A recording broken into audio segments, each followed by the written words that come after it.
that I spoke to was an event with a crowd like this one, big crowd, in Tacoma, Washington, for the Ronald Reagan Republican Club. They had a huge gathering of charged up people, and they were giving out bumper stickers to everybody, and I should have brought a bunch of them up here for you.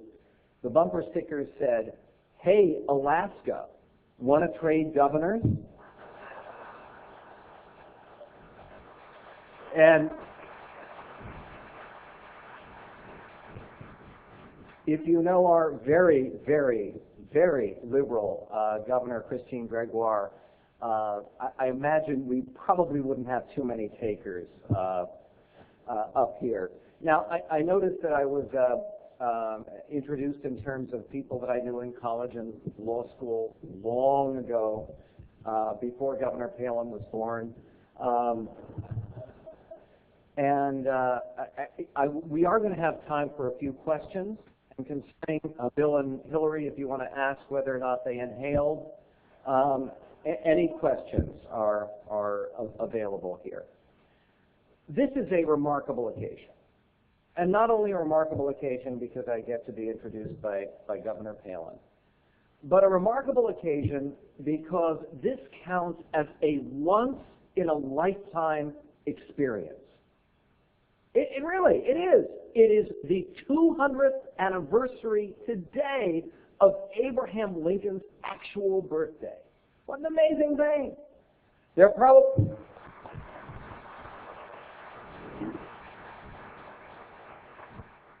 other than Helen Thomas and Robert Byrd, there are probably very few Americans who remember the last time we had a Lincoln centenary, which would have been 1909, right? And probably very few people in this very youthful crowd, very few people here who were around when we had the 100th anniversary of Lincoln's birth in 1909. What's fascinating is apparently this is more of a big deal. 200 years after the man's birth, even more reverence, even more appreciation. And even if President Obama succeeds in, quote, improving American health care, there probably will be very few of us who will be around to see the next Lincoln centenary in 2109. I'd like to believe, but the chances are, actuarial tables suggest, this is the only Lincoln centenary, and today is the very day, and we're here together, and we're gathered at this particular time. And what I thought I would do is try to honor this occasion by speaking about learning from Lincoln. Because Republicans can't do better than learning from Lincoln. It's something we need to do. And one way to learn from Lincoln is taking a look at some of the lies about Abraham Lincoln and the way that they relate to lies about America. Okay, you know where this is going. My new book is called The 10 Big Lies About America. It's been 11 weeks now on the New York Times extended bestseller list. And what it deals with is the necessity of speaking the truth to people who feel this bizarre compulsion to smear the country that blesses all of us.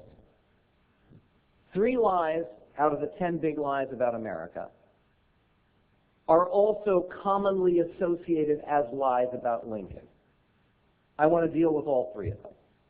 You have probably already heard that Abraham Lincoln, he was the founder of the Republican Party. He was a third-party guy.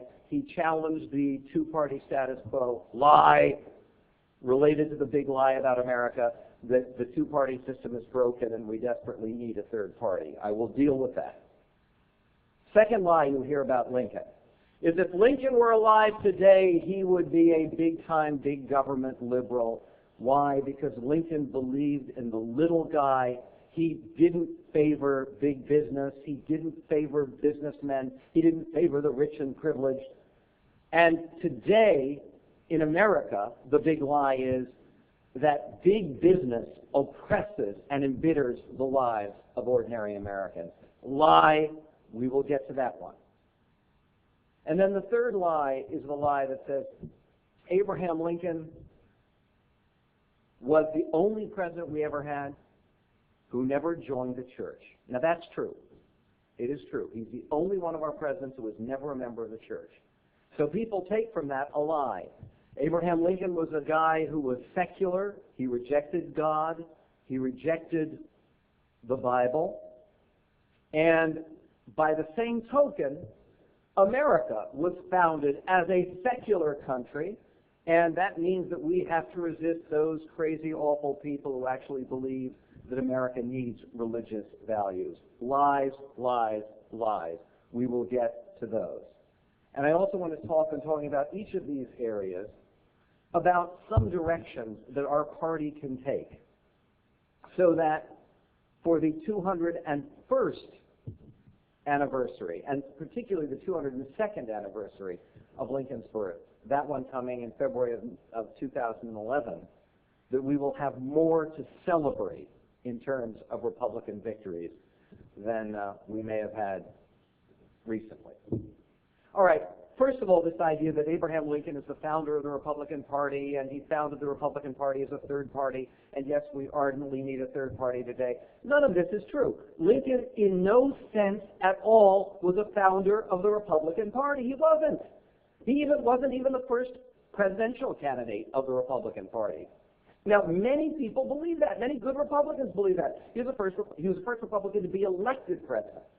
The first Republican presidential candidate who got actually a higher percentage of the popular vote than Lincoln did was John Charles Fremont 4 years before Lincoln ran. And Fremont ran a very close race, almost won, a switch of a few thousand votes in Pennsylvania. Could have tilted that election. But, I mean, it's an incredible thing. People believe Lincoln founded the Republican Party, third party. None of that is true. Lincoln, almost his entire life, was a very loyal member of the Whig Party. Why? Because the Whig Party was the national party. It was the party of American nationalism and American unity. The Democrats became increasingly a regional party. The Whigs had people everywhere. Abraham Lincoln was very reluctant to leave the Whig Party. You may remember, and by the way, we did a show today where I interviewed Ronald White, who is the award-winning new biographer of Lincoln. They actually found a bunch of papers that no one had found before.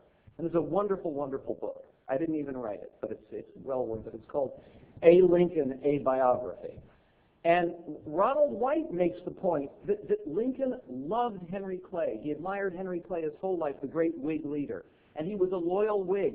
And when many other Whigs were leaving the Whig Party, Lincoln didn't. Here is the truth. The Republican Party first ran candidates for any office in 1854. And it was an instant success. The first year it ran candidates was an off-year election. And in that election, they captured the House of Representatives. Can you imagine? Brand new party, not a second party, not a third party, a first party. They elected the Speaker of the House, Nathaniel Banks, in 1854. Lincoln still wouldn't join the new Republican Party. He only did so after the Whigs totally collapsed and declined to field a presidential candidate in 1856. They didn't field a Whig candidate. They had a Republican candidate. The Republican Party was never a third party. Those people who insist on party purity, who insist upon the idea, oh, the Republicans are they are so divided, and they're a bunch of people in our party who are rhinos. Can I tell you something? And this may make me very unpopular with some of you, but I'm willing to go there. I beg you, and please remember this, can we just drop this term, rhinos? And I'll tell you why. Do you really want rhinos, Republicans in name only? Do you want people like that to do what Jim Jefferson